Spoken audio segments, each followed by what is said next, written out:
Good morning, everybody. I'm going to turn it over real quickly to General Taylor, who you all know, and the General's going to give you an operational update of where things sit in Kabul, as well as an operational update on our support to the people of Haiti after the earthquake. Then I'll come back. I've got a couple of schedule items to talk to, and then we'll take questions. General? Mr. Cooper, thank you. Good morning, everybody. It's good to be here to continue to give you an operational update. As you know, we're getting into a rhythm here, so I'll continue to try to focus on the key operational highlights, our focus, and our priorities. We've been providing details through the past in 24-hour snapshots, and I'll provide those details with respect to a few areas today. Further, I'm prepared to give a cumulative update on the total number of people evacuated from Afghanistan so far. First, the U.S. military footprint in Kabul is now more than 5,200 total troops on the ground. Kabul airport remains secure and open for flight operations. There are now multiple gates that have access for entry into the airfield, which will help expedite processing in a safe and orderly manner. In the past 24 hours, 13 C-17s arrived with additional troops and equipment. Also, 12 C-17s departed. These flights contain more than 2,000 passengers. These flights left Kabul and arrived at designated safe havens and staging areas in the CENTCOM area of operation. Since the start of evacuation operations on August 14th, we have airlifted approximately 7,000 total evacuees. This increase is reflective of both a ramp-up of aircraft and airlift capability, faster processing of evacuees, and greater information and fidelity in reporting. If we go back to when the Department of Defense began supporting the State Department with movement of SIVs at the end of July, the cumulative number of people moved out of Afghanistan is somewhere near 12,000. That number includes American citizens, U.S. Embassy personnel, individuals designated by the State Department as SIV applicants, and other evacuees in coordination with the State Department.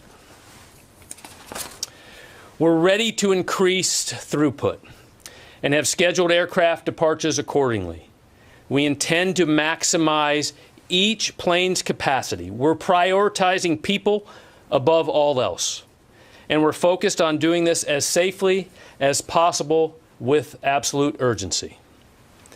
We have not experienced any security incidents nor interference since my last update. We continue to recognize the inherent danger of operating in this environment, but our service members in Kabul remain agile, professional, and are postured to continue mission and to respond if required. On this topic, as we look at the last 24 hours, F-18s from the Ronald Reagan Carrier Strike Group flew armed Overwatch flights over Kabul to ensure enhanced security. We maintain a watchful eye and are continuously conducting in-depth assessments to protect the safety of Americans. We will use all of the tools in our arsenal to achieve this goal. I want to reinforce that we are absolutely focused on this mission of national importance. We are committed to the safe evacuation of as many people as quickly and as safely as possible. In Haiti yesterday, 8 United States Army helicopters, 3 CH-47 Chinooks, and 5 UH-60 Blackhawks from Southcom's JTF Bravo out of Honduras repositioned to launch and support operations in support of Haiti earthquake operations. Those assets have already started moving disaster relief personnel and supplies and supported JTF Haiti's assessment of airfields and roads throughout the area. A CH-47 completed a partial move of about 60% of a field hospital, which we believe the rest of the field hospital will be airlifted today. The U.S. Coast Guard continues its life-saving missions And again, all of the helicopters involved will be on airlift missions to ease the suffering and to get people and capabilities where they need to be. As you know, the USS Arlington is now underway and expected to arrive later this week to provide additional lift and medical capabilities and serve as another resource for the people of Haiti. Finally, Special Tactics Airmen assigned to the Special Operations Wing are currently augmenting the life-saving and humanitarian aid efforts in Haiti and are responsible for conducting various airfield surveys to determine suitability for bringing in follow-on humanitarian aid via airlift. Thank you very much. Just got a couple schedule items to go over. So here in Washington, Secretary Austin did have a phone conversation this morning with his counterpart in Bahrain, His Royal Highness Prince Salman bin Hamad Al Khalifa, Deputy Supreme Commander and Prime Minister. And this afternoon, the Secretary will be welcoming His Excellency Dr. Khalid bin Mohammed Al Attiyah, Deputy Prime Minister and Minister of State of Defense Affairs for the state of Qatar, here in the building. We'll issue a readout for each of those events later today. And with that, we'll start taking questions. I think, Bob, you're on the phone, yeah? Yes, thank you, John. General Taylor said that there were 12 C-17 aircraft departed with evacuees over the past 24 hours, which is a smaller number than the previous 24 hours, I believe.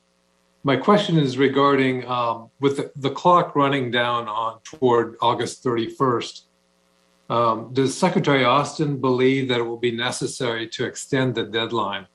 I know that it's not his call, but has he recommended that the deadline of August 31st be extended?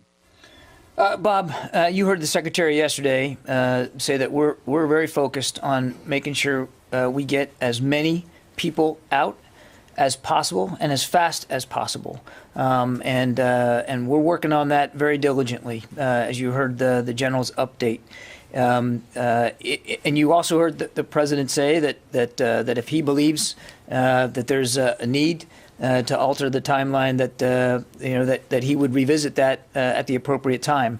What we're focused on right now, Bob, is head down, shoulder to the wheel, trying to get as many people out as possible, as quickly as possible. And I think I'll leave it at that. Tara. Thank you. A follow-up to Bob's question.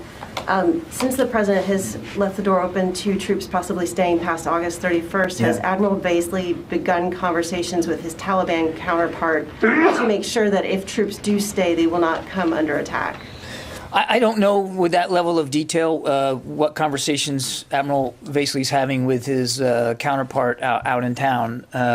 Again, our focus right now, there has been no decision to change the deadline. And we are focused on doing everything we can inside that deadline to move as many people out as possible. And if and when there's a decision to change that, then obviously that would require additional conversations with the Taliban as well. But I don't believe that those conversations have happened at this point. And as a follow-up on the low-pass flights by the F-18s, do they have authorization to fire if U.S. troops or allies come under attack? These are not low-pass flights, Tara. They're at altitude. As the general briefed, they're Overwatch. And in this case, the general briefed F-18 flights, but there are other aircraft that General McKenzie and Admiral Baisley have at their disposal to provide this kind of Overwatch. So they're not low passes. And I would only, to your second question, I would simply say, as always, we have the right to defend ourselves, our people, and our operations. So how many F-18s are there? And I guess was there a specific reason, or did you see something that led you to move them, or was it just, well, we have them, so why not? No. Good question. Just going back, these were not low passes. These are providing air support. And this isn't anything new. As we know, the Ronald Reagan has been there providing support. So these F-18s are flying more than just yesterday. These were continuously in support, and part of the assets that I briefed early on that were always available to the CENTCOM commander. So they've been providing Overwatch since? Always. But you mentioned them today because? Just to give an update of specifically the type of capability that the commanders on the ground continue to have to do, just Mr. Kirby, to ensure that we can provide that self-defense and assets to the commander. Also, Idris, there had been some reporting out there that there were low passes and that there was some sort of shows of force, and I think we felt it was important for the general to provide some context about what is happening in the air and why, and that's why we mentioned it today. I don't think you're going to get a daily update from us about every aircraft and every flight plan, but we felt that given the context of some of the erroneous reporting out there yesterday, that we wanted to clear that up. Jen? John, are you receiving credible threats against U.S. forces at the airport that if you don't leave by a certain date, that al-Qaeda or other groups will begin attacking the airport? I won't speak to intelligence assessments one way or the other, Jen. Obviously, force protection is a high priority. You heard that in the general's opening comments as well. We're always evaluating the threat. It's not only a day-by-day thing, it's an hour-by-hour thing. We know that this is still a perilous environment, and all I can tell you is that we're going to do everything that we can to make sure that we can protect our force, protect the people that we're trying to move onto the airport, and protect their movement out of Kabul, as well as protect the entire operation at the Air Force. You heard the Secretary talk about the need to be able to defend the airport. So it's something we're looking at literally hour by hour. And General Taylor, British paratroopers are leaving the airport, going into Kabul to rescue and evacuate some of their citizens who are trapped, can't get to the airport because of the Taliban. Why isn't the U.S. doing that? At this time, as I said, our main mission continues to be to secure HKIA, to allow those American citizens and other SIVs to come in and be processed at the airfield. And just to follow up, how are you fueling your planes, the C-17s that are going out? Are you now in a position that you have to buy fuel from the Taliban? The assets on HKIA, on the airfield, are what we need to maintain the operations, all operations, to support the mission. So that's a no, you're not buying fuel from the Taliban? There's plenty of fuel sustainment capability at Hamid Karzai Airport, and as you know, Jen, we also have the ability on our own, our logistics ability to fuel our aircraft as needed. Courtney? I'm still a little unclear about the F-18s. I mean, why do you have armed F-18? Can you explain a little bit more about sure. what Overwatch means, what exactly it is that they're doing or providing? Sure. I'll let the general talk to that, but sure.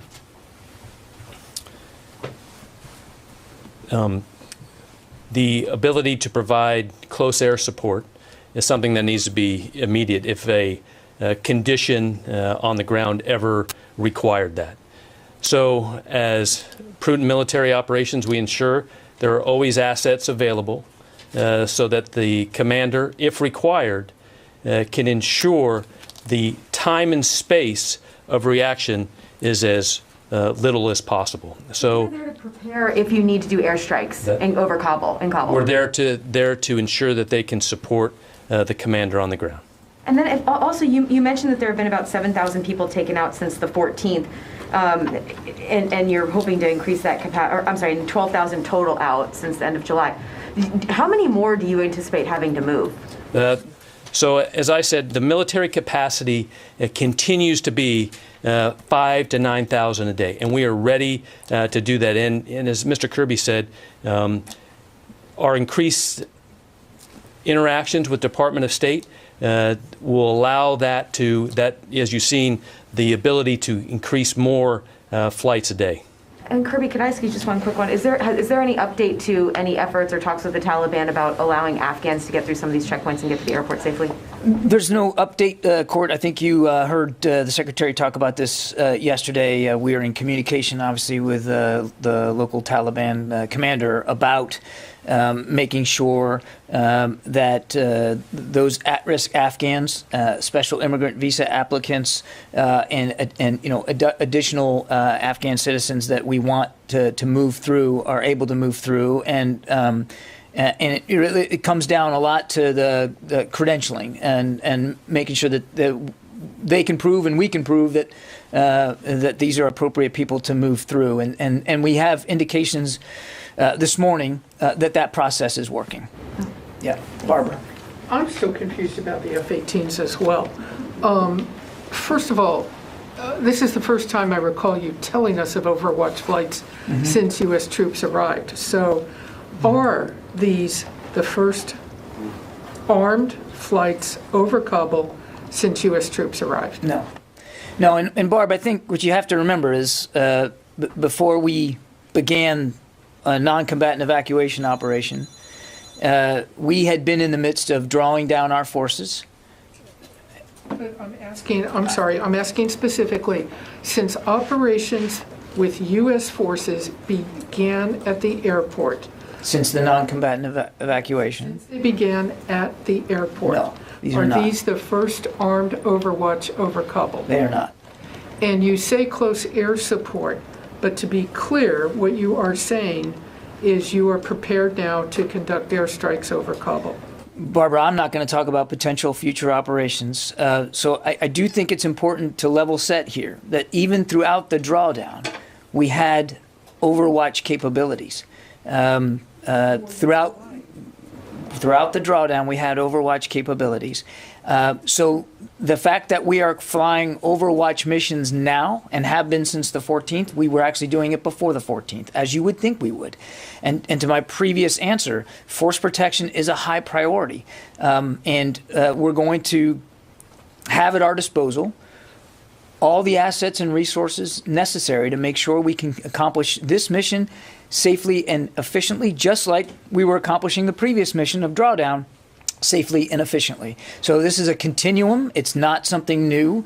The reason we decided to talk about it today, and I don't think you're going to expect to see us talk about it every day, but we felt it was important today, given that there had been some reporting out there that we were, flying low passes over the city or some kind of shows of force. That's not what this is. This is just an added layer of force protection. It's the prudent and responsible thing to do. Can I just follow up on another, on your discussions with the Taliban?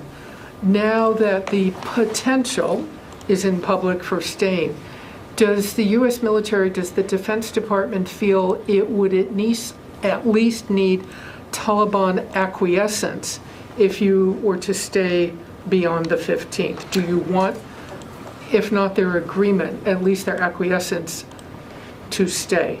I think it is just a fundamental fact of the reality of where we are that communications and a certain measure of agreement with the Taliban on what we're trying to accomplish has to continue to occur. And again, I'm not going to speculate past August 31st. I haven't gotten to anybody on the phone, so if you'll just forgive me. Carla Babb. Hey, thanks for doing this, John. Can you just briefly kind of update us on the policy of nationals who are trying to get into the airport for evacuations by other countries? I know they mentioned what the Brits were doing, but we also heard from Sylvie about that Dutch plane that left without any Afghan nationals. How exactly is that process being done, and how are the U.S. Troops helping with that process? And then one other question quickly, if I may. There's been reports of resistance outside in Pashir and possibly in Parwan. Is the U.S. doing anything to support these Afghan troops that are trying to make a resistance and trying to push back? Carla, on your first question, we obviously are, and you heard the Secretary talk about this yesterday, willing to support the movement, safe movement of citizens of our allies and partners. In fact, we have already done that. And some of the numbers that the general briefed that got out of the country were obviously citizens of other countries, allies, and partners. So we are doing that. We'll continue to do that. As for the exact process, I'm afraid I'm not qualified to speak to that. That's really a better question put to our State Department colleagues in terms of how it works from a process perspective. We are in full support of that. But again, our main mission at the airport is security, safe operation of the airfield, and continuing to get people out. On your second question, we've seen reports the same as you of potential pockets of resistance, but I would just again stress that our military mission in Afghanistan right now is to conduct this non-combatant evacuation in a safe and orderly way, and that's what we're doing. Yeah. Thank you, John. So you mentioned the phone call between the secretary today and his Bahraini counterpart, and he's going to meet the Qatari defense minister later today. Yeah. Can you talk about the role these nations, Gulf nations in general, are playing in facilitating this operation? And are they putting assets in this operation to evacuate some of the Afghanis or U.S. citizens? I think that those nation states speak for themselves and what they're doing. And as I said, we'll have a readout of both conversations later today. So I don't want to get ahead of that. But obviously, both countries are key partners in the region. As you know, Bahrain hosts the U.S. Fifth Fleet headquarters and is a key partner, maritime partner, particularly in the Gulf region and Qatar as well, in many different ways. And we're always interested in having good conversations with these key partners in the region. But I don't think I'm going to speak to specifics with respect to Afghanistan. I'll let those nation states speak for themselves. Thank you so much, Mr. Kirby. Kelly Meyer with Nexstar Media Group. A question, is there any behavior by the Taliban towards U.S. citizens or Afghans trying to reach the airport that would mean U.S. troops would have to protect them? Have any red lines been communicated to the Taliban?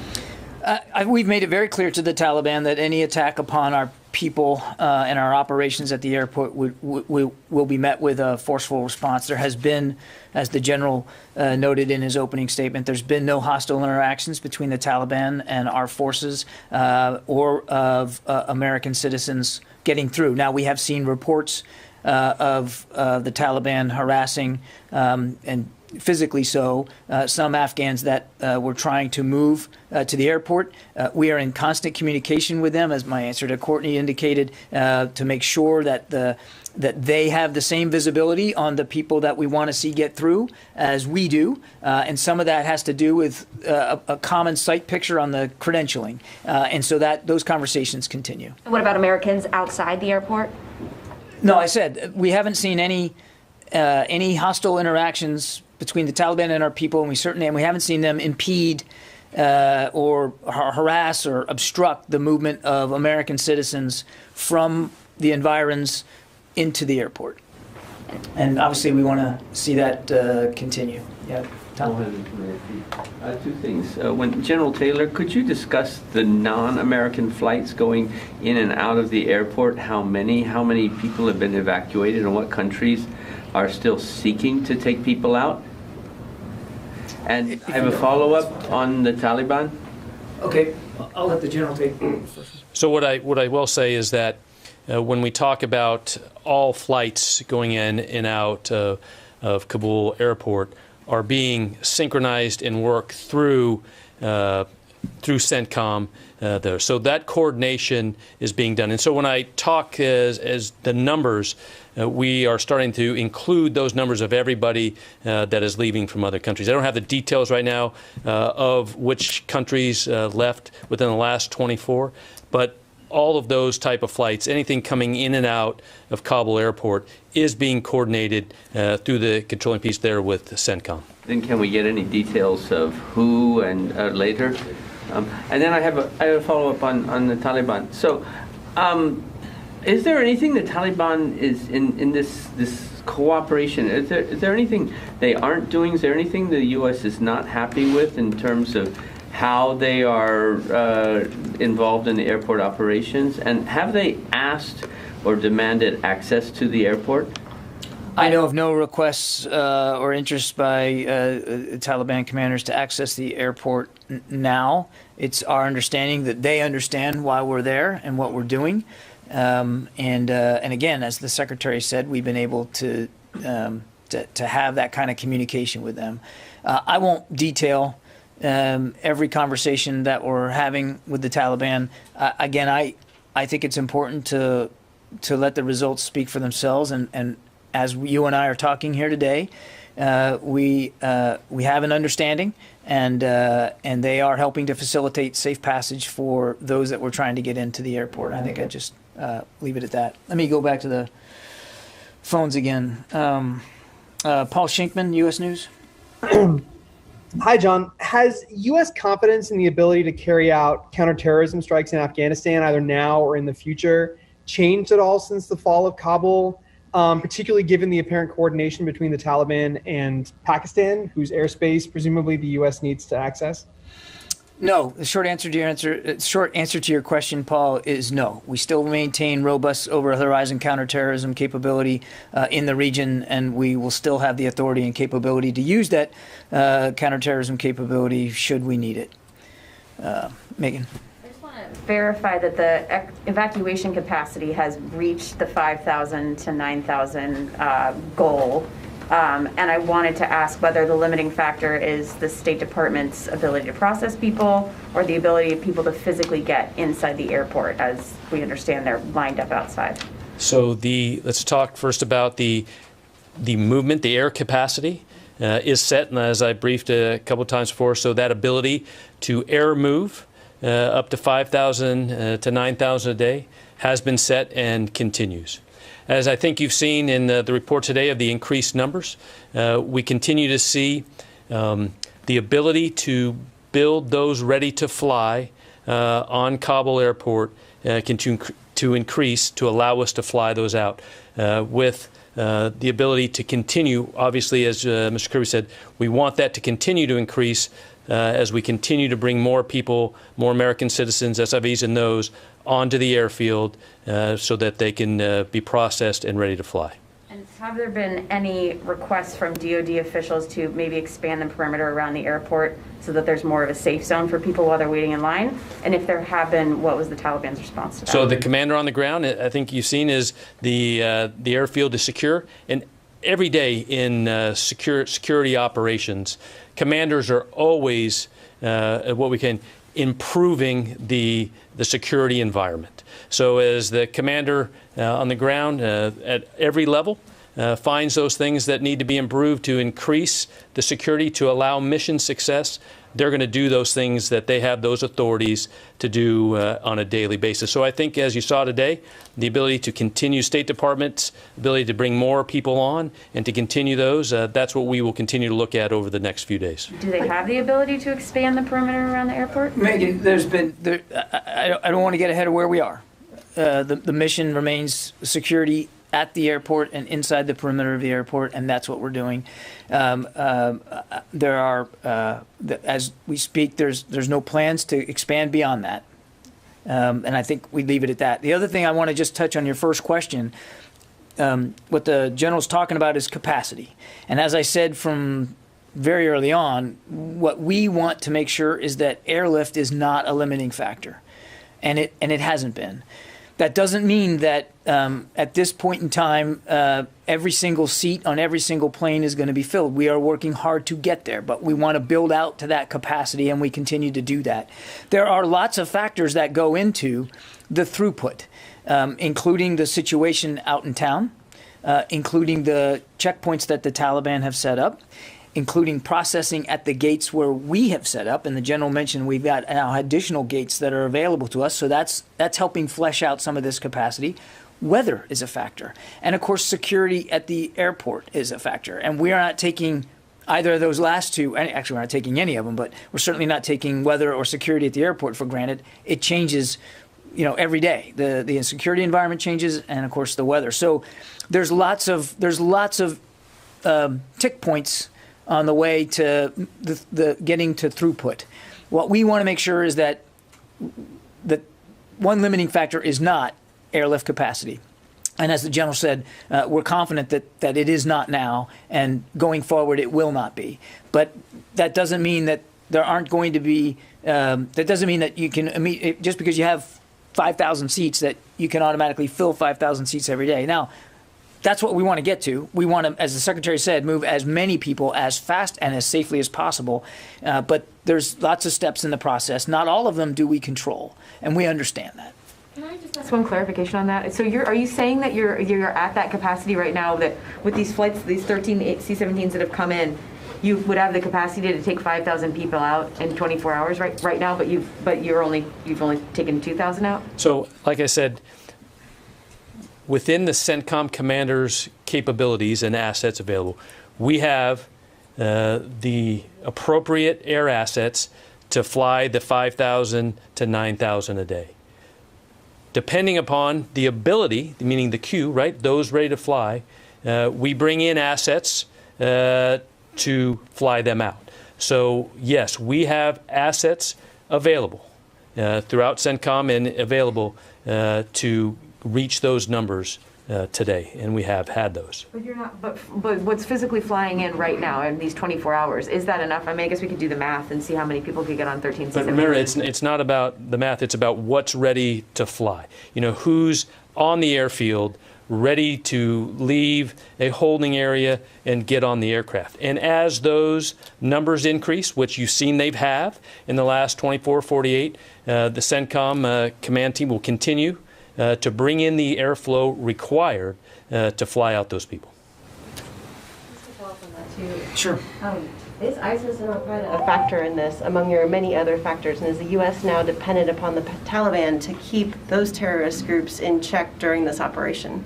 ISIS and Al-Qaeda is absolutely a planning factor. You wouldn't expect it to be otherwise. I'm not going to talk about specific force protection measures against terrorist threats. I think, but clearly we're mindful that threat could persist. Is that part of the reason for the overhead flights? The Overwatch flights, again, have been in the air since before the non-combatant evacuation operation. It's prudent force protection measures in the air to make sure that we can protect our people and our operations against any threat, Tara, any threat. Gordon.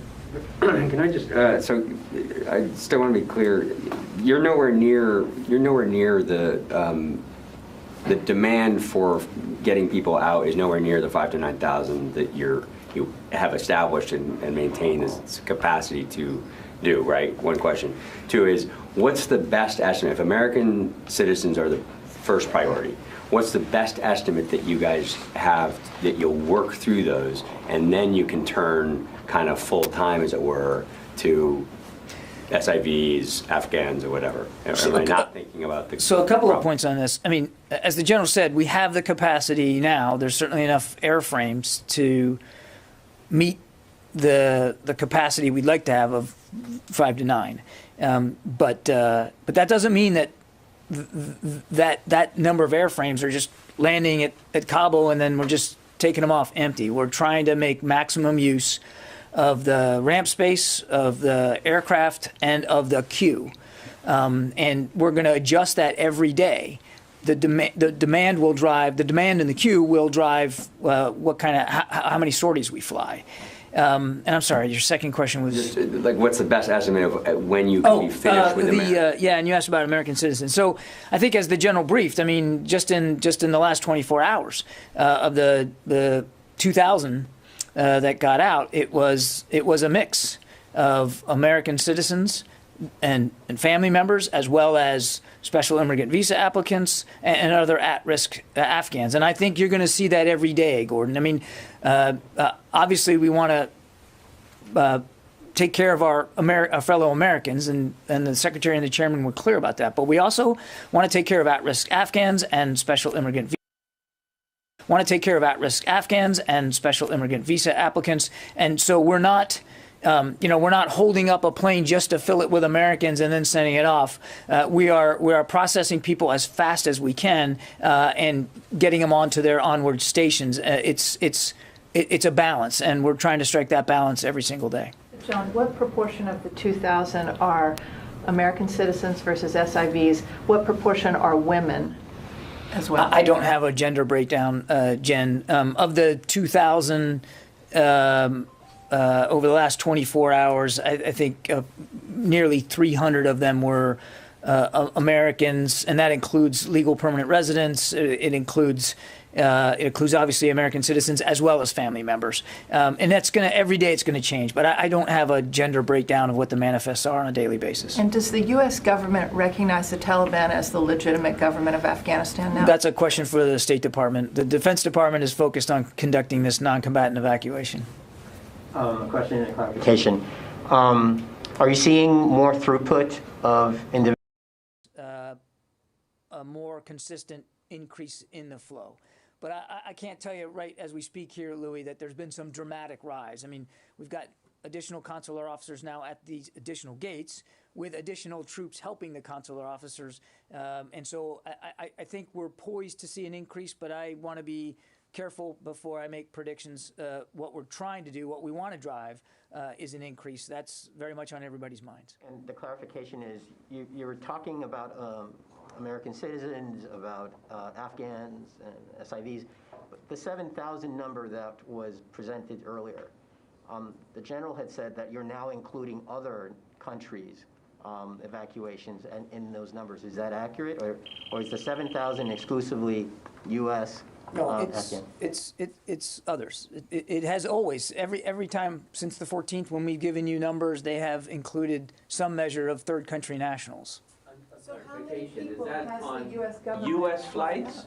Hang on, please, one at a time. But I mean, this Jen. is confusing. How many people has the U.S. government flown out on U.S. military planes? Because 7,000, if you're including other countries, if you're including civilian flights, that seems like you're playing with We're giving you the total number of people that we have helped evacuate since the 14th, and it's not all just Americans. There have been some of our allies and partners that have gone out, and we're giving you U.S. government flights. That's not counting people who are still getting out commercially or on charter flights.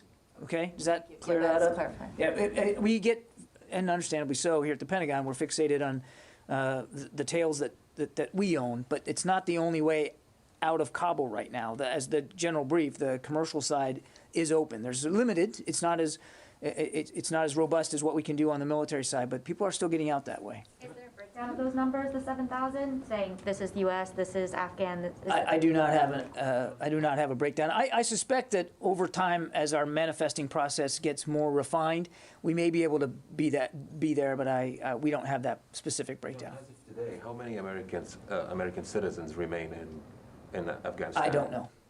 So you're planning for these operations, and you should be, have some kind of account of how many Americans are, whether in harm's way or need to be evacuated, right? I think, as you probably know, first of all, the State Department would be a better place to go for an estimate of how many Americans are Afghanistan or in and around Kabul. That is not a figure that the United States military would know, and I think, as you also know, not every American citizen in another country, there's no obligation that they register their presence, and that you can have a perfect, accurate count. But I don't have that figure, and I'd refer you to my State Department colleagues for the best estimate on that.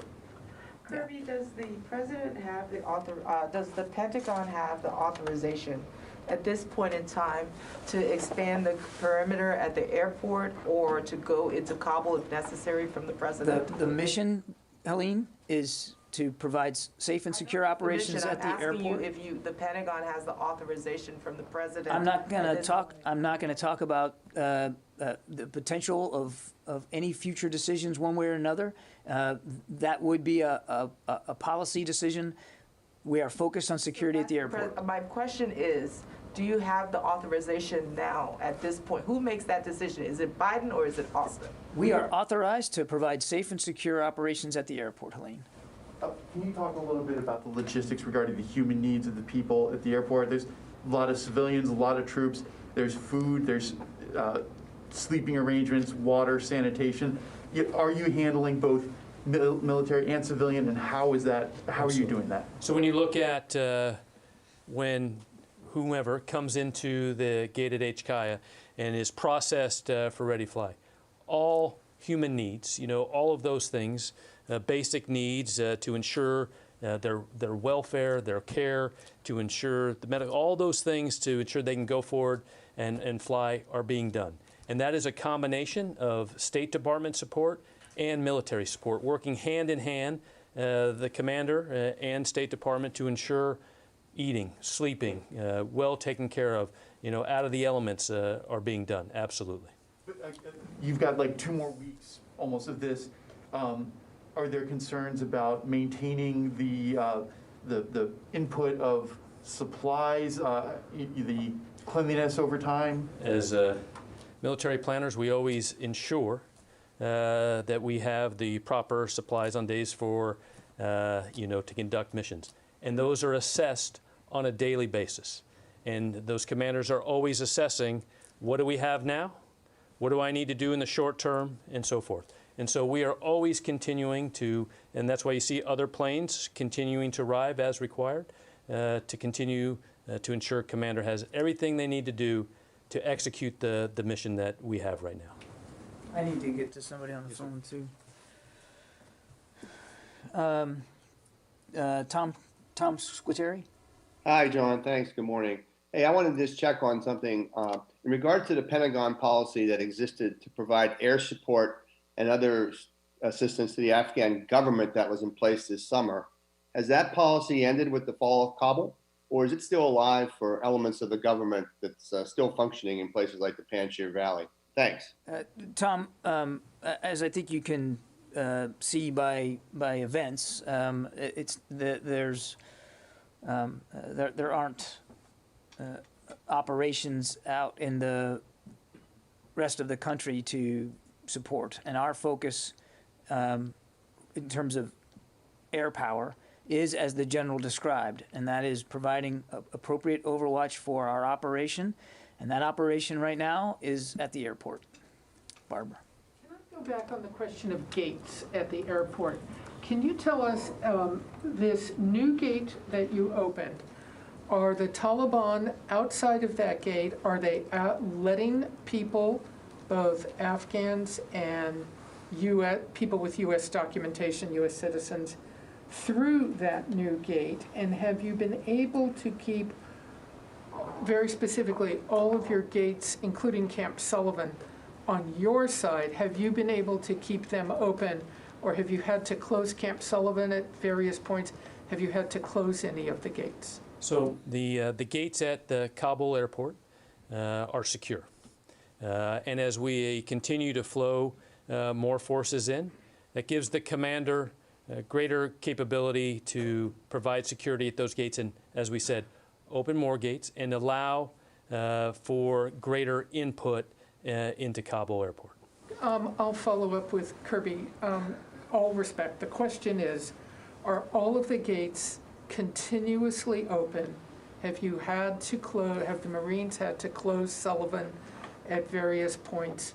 Do you have the Taliban letting people through this new gate that you're talking about? Have you been able to keep them all continuously open? Barbara, as the general said, we have additional gates now, and the reporting this morning is that they are open. But I can't tell you with perfect clarity that there haven't been times over the last 72 hours when temporarily, because of maybe security incidents, that they've had to close. I suspect that that's true. I don't have a firm answer for you on that. Our goal is obviously to keep them as open as possible and to increase the flow as much as we can. Just for the record, have any of the U.S. troops been involved in any additional crowd control measures that included them having to fire? I'm not aware of any over the last 24 hours. Thank you. I think that's probably good. That's a good place to stop. So thanks very much. My plan is to come. Jim? Could I just get a Haiti question? There are reports that American military medical teams are going into the area. Do you have anything on that? That's what I said earlier. So first, we do have Air Force medical personnel there helping assist. And the first thing I said were, the flights of those helicopters were bringing in one of our medical hospital capabilities, and more to come today to be able to help and assist in a medical hospital first aid type care. So they're setting up a field hospital that'll be manned by American military personnel? That is correct. Okay, great, thank you. Thanks, everybody. My plan is to update you again this afternoon, but it'll be off camera. So we'll see you about 2:15. At least that's the plan right now. Thank you.